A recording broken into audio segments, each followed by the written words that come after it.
Ljudi, evo nas Chicago, ovo je 10. dan od kako pričam bosanski svaki dan i ovdje sam sa... Vlado, evo moj 6. dan pričanje srpskog, tako da evo, tu smo u Chicagu danas. A da te pitam, evo nas Chicago, lijepi grad, ali odakle si ti?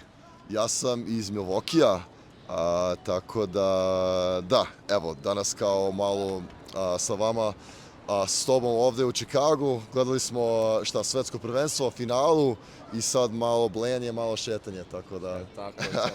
Eto, malo smo gledali, Španija je pobjedila, ko je tebi GOAT, Messi ili Ronaldo? Ronaldo, iskreno da ti kažem. I meni je Ronaldo, brate, drago mi je bilo što je Španija pobjedila. I meni, znaš šta, za mene je bilo važno da je samo bila kao neka dobra utakmica, znaš, i mislim da stvarno bila dobra utakmica. Dobra je utakmica bila. Išli smo u onaj extra time i eto, super. Super je bilo. Šta je dogovoreno, da ti dolaziš sad u Milwaukee? Pa trebao bi doći sad u Milwaukee, hajde, eto me u Milwaukee, ajde brate. Ajde brate, vidimo se.